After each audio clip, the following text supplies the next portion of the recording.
એકવાર રાજા પરીક્ષિતને એમ વિચાર આવ્યો કે ભગવાનના ગયા પછી કળયુગનો પ્રારંભ થઈ ગયો. લાવ મારા નગર ઉપર કલયુગની અસર છે કે નહીં હું જોવા માટે જાઉં. રાજા પરીક્ષિત રથ લઈ નીકળ્યા છે. જતા રસ્તામાં એક દ્રશ્ય જોયું છે. એક બળદ ઉભો છે. બળદના 3 પગ કપાઈ ગયા છે. એક પગ ઉપર બળદ ઉભો છે. પાસે એક ગાય છે. એ ગાય બળદને ચાટી આશ્વાસન આપી રહી છે. અને બાજુમાં એક કાળો કુબડો યુવાન કહેવાય છે, હાથમાં ચાબુક અને તલવાર લઈ આ બળદને ત્રાસ આપી રહ્યો છે. આ દ્રશ્ય જ્યાં પરીક્ષિતે જોયું છે, એકદમ ક્રોધ આવ્યો પરીક્ષિતને. પરીક્ષિત કહેવા લાગ્યો, હે યુવાન, સાવધાન થઈ જા. મારા હસ્તિનાપુરની અંદર, મારા નગરની અંદર પાંડુ વંશનો સંતાન જીવતો હોય ને ગાય ઉપર અત્યાચાર કરે છે, બળદને મારે છે, હું તને જીવતો મેકીશ નહીં. આમ કહેતા યુવાન કહેવાય છે, એ કાળો કુબડો યુવાન પરીક્ષિતના શરણે, પાહિમામ રાજન, હું તમારા શરણે. હે યુવાન, શા માટે ગાયને અત્યાચાર કરે? બળદના પગ શા માટે કાપે છે? ત્યારે યુવાને કીધું છે, મહારાજ, મારું નામ કલિયુગ છે. કલિયુગ? હા. તું મારા નગરમાં પ્રવેશ કર્યો? હા મહારાજ. શું કરું? ભગવાન ગયા પછી મારો વારો આવ્યો એટલે આવ્યો છું. હે કલિયુગ, શા માટે આ બળદને ત્રાસ આપે છે? મહારાજ, આ બળદ એ સાક્ષાત ધર્મ છે. ધર્મ એના 4 ચરણ ઉપર ઉભો હતો: સત્ય, તપ, દયા અને દાન. મહારાજ, દ્વાપર પૂરો થતા કલિયુગ આવ્યો છે અને કળિયુગની અંદર સત્ય, તપ અને દયા નામના 3 પગ કપાઈ ગયા ધર્મના. ધર્મ એક પગ પર, એક ચરણ પર ઉભો છે. એ ચરણ છે દાન. કળિયુગની અંદર તમે જુઓ ને તો ધર્મમાં ન સત્ય છે, ન તપ છે, ન દયા છે, કેવલ દાન છે. આ દાનના એક પગ ઉપર ધર્મ ઉભો છે કળિયુગ. અને જે દિવસે દાનનો પગ કપાઈ જશે, લોકો દાન કરતા બંધ થઈ જશે બાપ, તેથી ધર્મ તૂટી જવાનો.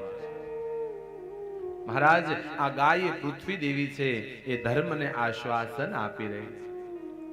એ કળિયુગ, જીવતું રહેવું હોય પરીક્ષિત કહે તો મારું નગર છોડીને વયો જા. કળિયુગ કહે છે, મહારાજ જાવ તો ક્યાં જાવ? સૂર્ય ઉગે ને આથમે ત્યાં સુધી એક છત્રી શાસન તમારું, હું ક્યાં જાવ જઈ? મહારાજ, ભગવાનના ગયા પછી મારો પ્રારંભ થયો છે કલિયુગનો. મને તમે રહેવા માટે જગ્યા આપો. તમે તો રાજા છો, શરણાગત વત્સલ છો. આમ કહેતા રાજા પરીક્ષિતને દયા આવી અને પરીક્ષિતે 4 સ્થાન રહેવાના આપ્યા. દ્યુતમ, પાનમ, સ્ત્રીય સુના, 4 સ્થાન આપ્યા રહેવાના. દ્યુતમ, જ્યાં જુગાર રમાતો હોય, જ્યાં કળિયુગ, ત્યાં તારો વાસ થશે. પાનમ, કે જ્યાં મદિરાપાન દારૂ પીવાતો હોય કળિયુગ, જ્યાં ત્યાં તારો વાસ થશે. જ્યાં પરસ્ત્રી સંગ કરવામાં આવતો, વ્યભિચાર કરવામાં આવતો હોય કળિયુગ, જ્યાં ત્યાં તારો વાસ થશે. અને 4થું સ્થાન આપ્યું છે હિંસા. જ્યાં પશુઓ પર હિંસા કરવામાં આવતી હોય કળિયુગ, જ્યાં ત્યાં તારો વાસ થશે. કળિયુગ કે મહારાજ, આ તો તમે નાની નાની ઓરડીઓ આપી, મારો પરિવાર તો બહુ મોટો છે, એકાદો મોટો હોલ આપો તો બધા હામી જાય. આ 4 નાની નાની ઓરડીમાં અત્યારે મહારાજ અમથું આ 4 જગ્યાએ કોઈ જાતું નથી, તો મારી પાસે આવશે ક્યાંથી લોકો? પરીક્ષિત રાજાને દયા આવતા 5મું સ્થાન અનીતિનું ધન, સુવર્ણમાં વાસ આપ્યો. જા કલયુગ, સુવર્ણમાં તારો વાસ થશે. અનિતિનું, અનહકનું જે સુવર્ણ સોનું છે એની અંદર હે કલયુગ, જા તારો વાસ થશે. આમ કળિયુગને કહેવાય છે ભગવાને 4 સ્થાન પરીક્ષિત રાજાએ આપ્યા છે. કળિયુગ આ 5 સ્થાનની અંદર ફરતા ફરતા, સોનું તો બધા પાસે હોય, સહજ મળ્યો પ્રવેશ કરવા બધામાં. અનિતિનું સોનું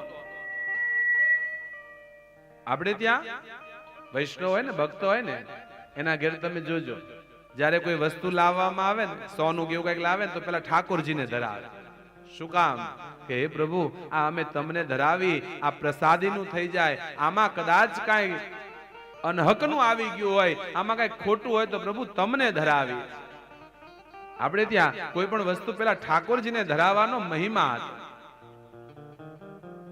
અનિતિના ધનની અંદર કળિયુગનો વાસ થયો છે.